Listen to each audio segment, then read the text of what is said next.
Сәлеметсіздер. Мен дербестелген медицина кафедрасының ассистенті Жексенаева Данара Асхатқызы. Бүгінгі тақырыбымыз созылмалы панкреатит диагностикалық белгілері және емі. Созылмалы панкреатит диффузды немесе сегментарлы фиброзбен қосарланған функционалды жеткіліксіздік пен этиологиялық факторлардың әсері тоқтағаннан кейін үдеумен дамитын фокальды некрозбен мінезделетін ұйқы безіндегі қабынулық деструктивті процесс. Созылмалы панкреатиттің жіктемесі Марсель Рим бойынша созылмалы кальцилитін, созылмалы обструктивті, созылмалы паренхиматозды фиброзды. Этиологиясына байланысты алкогольді, бильярд тәуелді, гастродуоденальды патология, дәрілік, инфекциялық, идиопатиялық, ишемиялық және тағы басқа. Клиникалық мінездемесі, клиникалық варианттары ауырсыну, диспепсиялық, латентті бірлескен.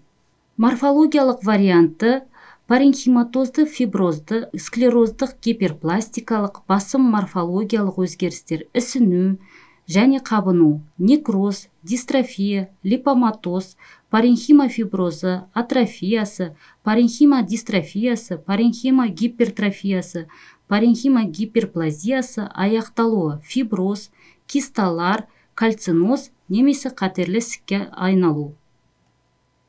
Созылмалы панкреатиттің ауырлық дәрежесіне байланысты жеңіл дәреже сыртқы және ішкі секреторлық жеткіліксіздік болуымен сипатталады. Клиникалық белгілері ауырсыну, диспепсия, аздап айқын. Қан мен зәрдегі панкреаттық ферменттердің белсенділігі артуы мүмкін. Асқынуы жылына 1-3 рет. Орташа ауырлық дәреже анық клиникалық лабораториялық бұзылулар мен басқа ас қорыту ағзаларының зақымдалуымен, ұйқы безінің сыртқы және ішкі секреторлық функциясының бұзылысымен көрініс береді. Науқас жүдеуі мүмкін. Жылына 4-5 рет асқынулар.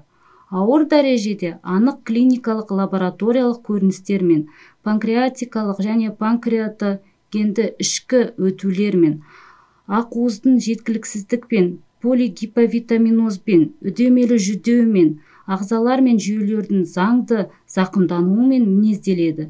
Жылына 6-7 рет және одан көп асқынулар болады.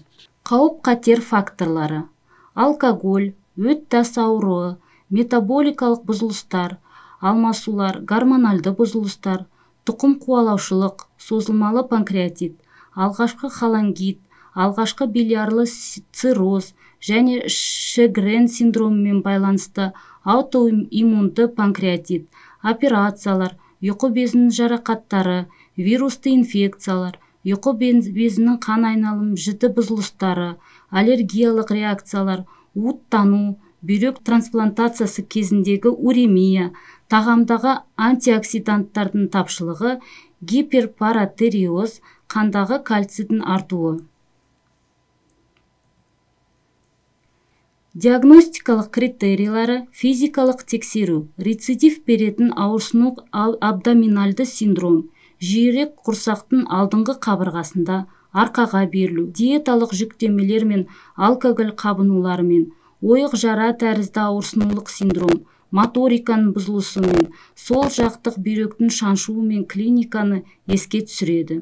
Дене салмағының төмендеуі, малабсорбция синдромы, сыртқы секреторлы функцияның жеткіліксіздігі, стеаторея, гипокальцемия, гиповитаминоз, ішкі секреторлы функцияның жеткіліксіздігі, глюкозаға толеранттылықтың бұзылысы, қантты диабет. Созылмалы фиброзды индуративті панкреатит үшін аралық сарғыштану тән. Инструментальды зерттеулер: рентгенологиялық белгілер, ұйқы безінің кальцинаттары, екінші бел омыртқасы маңына жылжуы, ультрадыбысты зерттеу белгілері, көлемнің эхо тығыздығының ұлғаюы, кальцинаттардың болуы, ісіктер немесе киста, ісікке күдік болса, ультрадыбысты зерттеу, компьютерлі томография толықтырылады. Компьютерлі томография некроз ошақтары, ұйқы безінің кисталары мен жалған кисталар, Бездің карциномасы кезінде диагностикалық тиімділік 85%-ға жақын. әсіресе қайталамалы зерттеулерде. Ретроградты холангиопанкреатография, өзекшелердің деформациясы мен диффузды кеңеюі, дұрыс емес нақты тәрізді түрде басты өзекшелер мен шеткі бұтақтардың тасы мен структурасын анықтау. Негізгі диагностикалық шаралар тізімі: зәр, қан амилазасы, қанның жалпы анализі, С-реактивті ақуызды анықтау, АЛТ, АСТ анықтау, жалпы билирубин фракцияларын анықтау, сілтілі фосфатазаны анықтау, қан липазасы, қандағы глюкоза, қанттық қисық, капрограмма нәжісі, ұйқы безі, өт қабын ультрадыбысты зерттеу, гастроэнтеролог консультациясы. Қосымша диагностикалық шаралар тізімі: зәрдің жалпы анализі, қан кальций, коагулограмма, жүктемемен қант, жалпы белок пен фракцияларын анықтау, құрсақ қуысының шолу рентген суреті, құрсақ қуысының ағзаларының компьютерлік томографиясы, ұйқы безінің биопсиясы, лапароскопия, эндокринолог хирург консультациясы көрсетілім бойынша лабораториялық зерттеулер, ауыр ұстама кезінде сарысу амилазасы деңгейін артуы, лейкоциттардың формуласын солға ығысуы, лейкоцитоз, өт шығару жолдарының обструкциясы кезінде сілтілі фосфатаза, АЛТ мен билирубин деңгейінің артуы, қан сарысуында С-реактивті ақуыздың концентрациясы, панкреатит ауырсыну сенімді көрсеткіштер болып табылады. АЛТ және АСТ айтарлықтай арту, панкреатиттің билиарлы этиологиясының пайдасы. Дифференциалды диагностикасы көптеген аурулармен жүргізіледі. Соның ішінде созылмалы энтеритпен белгілері: іштегі қатты ауырсыну созылмалы энтеритке тән емес, созылмалы панкреатитті жиі кездеседі. Ауырсынудың орны: созылмалы энтеритті кіндік маңы, мықын аймағы, созылмалы панкреатитті іштің жоғарғы бөлігі. Іштің белдемелі ауырсынуы созылмалы энтеритте болмайды, созылмалы панкреатитте жиі кездеседі. Құсу созылмалы энтеритте жиі емес, созылмалы панкреатитте жиі кездеседі. Пальпация белгілері: созылмалы энтеритте іштің терминальды сегментін пальпациялағанда гүрілдеу, созылмалы панкреатитте ұйқы безі пальпациясын, ұйқы безінің проекциясындағы ауырсыну.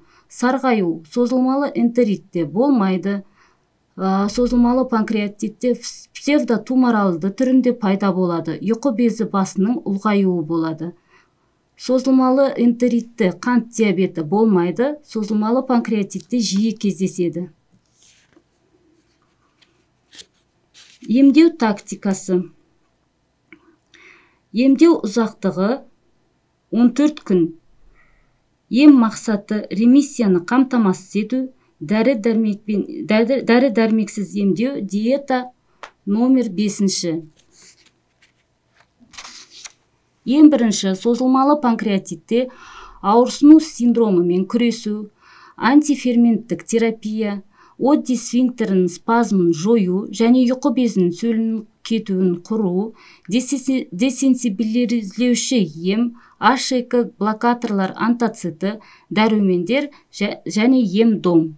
Дәрі-дәрмектік ем созылмалы панкреатиттің асқынуының ауыр дәрежесіне шұғыл жәрдемге кіреді.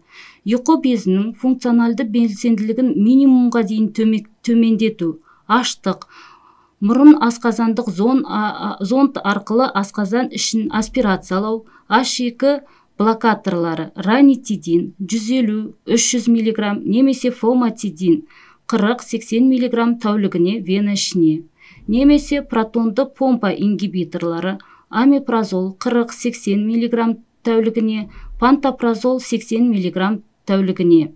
Ферменттердің панкреаттық секрециясын басу, H2 блокаторлар, протонды помпа ингибиторы, холиноблокаторлар, глюкагон, кальцитонин, соматостатин немесе оның аналогтарын тәулігіне 3 рет қолдану. Қан айналымынан қабыну медиаторларын алып тастау.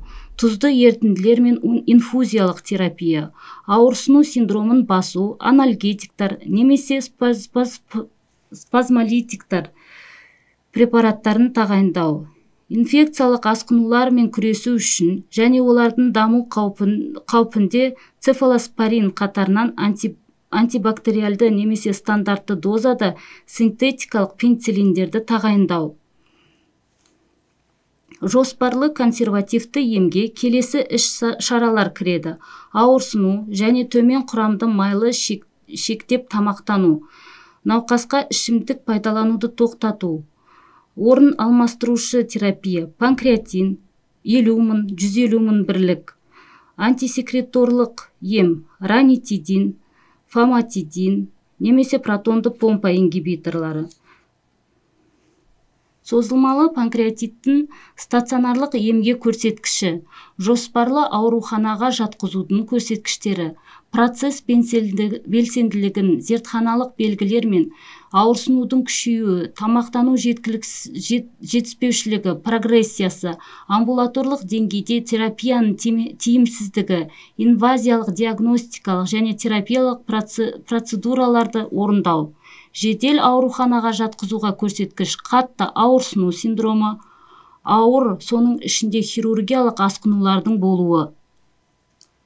Сонымен қатар, созылмалы панкреатитті диспансерлік жүргізу, науқасты жылына 2 рет диспансерлік бақылау жатады.